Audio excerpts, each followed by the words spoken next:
আসসালামু আলাইকুম। লিডস নিউজে আপনাদের প্রত্যেককে স্বাগত জানাচ্ছি। সম্মানিত দর্শক, গত 2-3 দিনের রাজনৈতিক অস্থিরতার পর ক্রমশ বেরিয়ে আসছে পর্দার আড়ালে ঘটে যাওয়া নতুন নতুন খবর। একই সঙ্গে পাওয়া যাচ্ছে নতুন কিছু আশা জাগানিয়া খবরও। সেগুলোই আজকে আপনাদের জানাতে চেষ্টা করব। দর্শক, প্রফেসর মোহাম্মদ ইউনূস বিএনপি এবং জামাতের সঙ্গে বৈঠক করবেন এমন কথা পাকাপাকি হলো, কিন্তু শনিবার সকালেই অজ্ঞাত কারণে জানা যায় বিএনপির সঙ্গে প্রস্তাবিত বিকেলের বৈঠকটি স্থগিত হয়ে গেছে।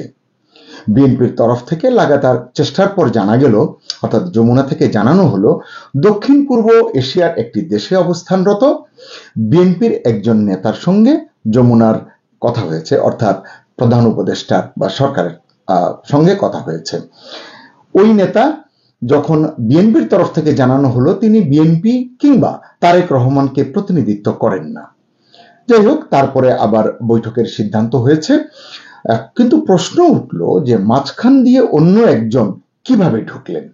তার সঙ্গে কথা হলেই বিএনপির সঙ্গে বৈঠকের কাজ শেষ হয়, এমন যুক্তি যমুনাকে কে বা কারা দিয়েছে? সরকারের ভেতরে কেউ কি অন্য কোনো খেলা খেলছে?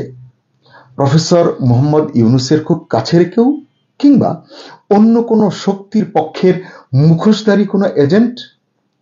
যাই হোক, পরে গৃহীত সিদ্ধান্ত অনুযায়ী শনিবার সন্ধ্যায় 7:30টায় বিএনপির সঙ্গে বৈঠক শুরু হয়েছে। জামাতের সঙ্গে বৈঠক হবে রাত 8টায় বৈঠক হওয়ার কথা, তবে নতুন আরেকটি শিডিউল পাওয়া গেছে, রাত 8:30টার দিকে এনসিপির সঙ্গেও বৈঠক অনুষ্ঠিত হবে। এসব বৈঠকের পরই হয়তো প্রফেসর মোহাম্মদ ইউনূস নতুন করে তার সামনের পরিকল্পনা সাজাবেন এবং হয়তো আমাদের জানাবেন। আপনারা জানেন আজকে একনেকের বৈঠক ছিল। সে বৈঠকের শেষে পরিকল্পনা উপদেষ্টা ডক্টর ওয়াহিদুদ্দিন মাহমুদ জানিয়েছেন প্রধান উপদেষ্টা আমাদের সঙ্গেই থাকছেন, মানে উপদেষ্টা পরিষদে থাকছেন এবং আমরাও থাকছি। খুবই সিগনিফিক্যান্ট এই বার্তাটি। তাই এখন আর পেছন ফিরে তাকানো নয়, সামনের দিকে পথ চলার প্রত্যাশা সবার মনে। জানা গেছে প্রধান উপদেষ্টা জাতির উদ্দেশ্যে ভাষণ দিতে পারেন।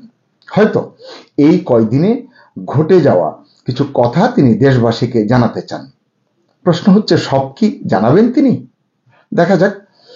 তবে গত 2-3 দিনের নানান ঘটনায় জনমনে প্রফেসর মোহাম্মদ ইউনূসের ইমেজে যে নেতিবাচক ছায়া পড়েছে তা হয়তো দূর করবার চেষ্টা করবেন তিনি এই ভাষণের মাধ্যমে। যমুনার একটি সূত্র জানিয়েছে, নির্বাচনের ব্যাপারে এখনো দোটানায় রয়েছেন প্রফেসর মোহাম্মদ ইউনূস। শেষ পর্যন্ত কি সিদ্ধান্ত তিনি নেন এখনই তা বলা যাচ্ছে না। তবে এই মুহূর্তে কোন ভাবনাটি প্রফেসর মোহাম্মদ ইউনূসকে দ্বিধায় রেখেছে, এটি যদি আপনি আমাদের জানান, আপনাদের পরামর্শটি আমরা জানতে চাই। আপনার ভাবনা আমরা জানলে সেই অনুযায়ী আমরা হয়তো কোনো কন্টেন্ট করতে পারবো।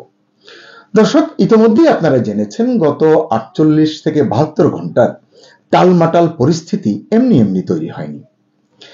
অত্যন্ত সুকৌশলে একটি চক্র এই ঘটনাগুলো ঘটিয়েছে এমনটাই জানা যাচ্ছে। এরাই সুপরিকল্পিতভাবে প্রফেসর মোহাম্মদ ইউনূসকে জনবিচ্ছিন্ন করে তুলেছে। ফলে অভ্যুত্থানের মূল শক্তি বিএনপি এবং জামাতের সঙ্গে প্রধান উপদেষ্টার দূরত্ব তৈরি হয়েছে। অভ্যুত্থানের আরেক বড় শক্তি সশস্ত্র বাহিনীকেও দূরে ঠেলে দেওয়া হয়েছে। অনৈক্য দেখা দিয়েছে অভ্যুত্থানের মূল শক্তি ছাত্রদের মধ্যেও।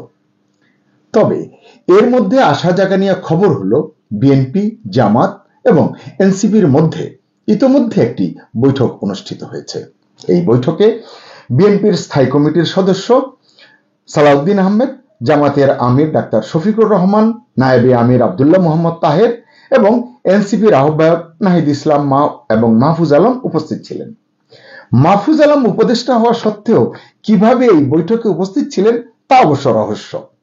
কারণ এনসিপি ঘটা করে জানিয়েছে, আপনারা জানেন, উপদেষ্টা আসিফ মাহমুদ এবং মাহফুজ আলমের সঙ্গে এনসিপির কোনো সম্পর্ক নেই। বৈঠকটি অনুষ্ঠিত হয়েছে একজন উপদেষ্টার বাসায়। প্রায় 4 ঘন্টা এই বৈঠকের দৈর্ঘ্য ছিল। এখানে নির্বাচন নিয়ে অনেক আলাপ আলোচনা হয়েছে এমনটি জানা গেছে।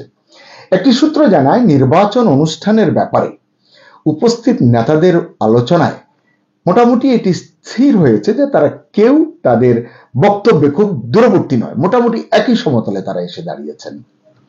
এদিকে প্রফেসর ইউনূসের পদত্যাগের আশঙ্কা দূর হওয়ার সাথে সাথে সরকারের ভেতরে থাকা কুচক্রীরা নিজেদের আড়ালে নিয়ে গেছে বলে জানা গেছে। বলা হচ্ছে আলোচনার মাধ্যমে শেষ পর্যন্ত ৩-৪ জনকে বিদায়ও নিতে হতে পারে। প্রফেসর মোহাম্মদ ইউনূসের কাছেও এদের স্বরূপ নাকি উন্মোচিত হয়ে গেছে।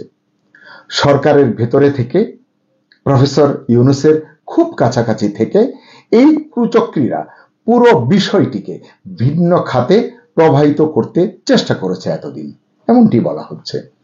এরা আসলে কার এজেন্ট হিসেবে এই ট্র্যাকে ঢুকেছে তা এখন বুঝতে কষ্ট হচ্ছে না। প্রফেসর ইউনূস এখন বুঝতে পারছেন কে তার বন্ধু, কে তার শত্রু। এজন্যই পদত্যাগের চিন্তা বাদ দিয়ে নতুন করে এগোবার চিন্তা করছেন প্রফেসর ইউনূস, যমুনার সূত্র এমনটি জানিয়েছে। এদিকে প্রফেসর মোহাম্মদ ইউনূসকে ঘিরে থাকা কুচক্রীরা আড়ালে যেতেই আগামী ডিসেম্বরে নির্বাচন অনুষ্ঠানের সম্ভাবনা উঁকি দিচ্ছে মর্মে একটি ইতিবাচক বার্তা পাওয়া গেছে। এই সূত্র বলছে নির্বাচন ডিসেম্বরে হবে, এ নিয়ে আপাতত কোনো সন্দেহ নেই।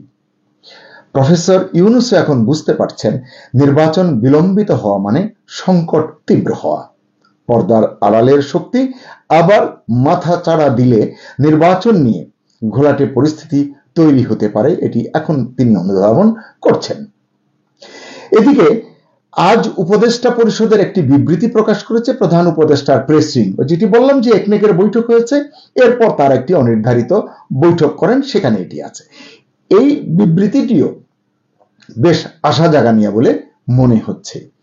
এতে বলা হয়েছে পরাজিত শক্তির ইন্ধনে এবং বিদেশি শক্তির ষড়যন্ত্রের অংশ হিসাবে সরকারের উপর আরোপিত দায়িত্ব পালন অসম্ভব করে তুলতে চাইলে সরকার সব কারণ জনসমক্ষে উত্থাপন করবে এবং সেই অনুযায়ী পরের পদক্ষেপ নেবে বা সিদ্ধান্ত নেবে।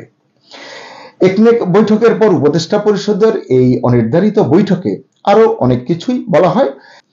বৈঠকে সিদ্ধান্ত হয় দেশকে স্থিতিশীল রাখতে, নির্বাচন, বিচার এবং সংস্কার কাজ এগিয়ে নিতে এবং চিরতরে স্বৈরাচারের আগমন প্রতিহত করতে বৃহত্তর ঐক্যের প্রয়োজনে অন্তর্বর্তী সরকার রাজনৈতিক দলগুলোর কথা শুনবে এবং সরকারের অবস্থান স্পষ্ট করবে।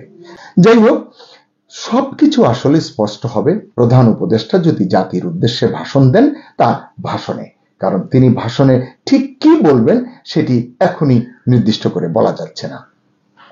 আর আজকের যে 3 বৈঠক বিএনপি, জামাত এবং এনসিপির সঙ্গে, এই বৈঠকে যদি কোনো উল্লেখযোগ্য আপডেটের খবর পাই, কোনো উল্লেখযোগ্য আপডেট পাই, সেটিও আপনাদের জানাতে চেষ্টা করব ইনশাআল্লাহ। এখন শেষ করব। সবাই ভালো থাকুন, সুস্থ থাকুন, নিরাপদে থাকুন। আল্লাহ হাফেজ।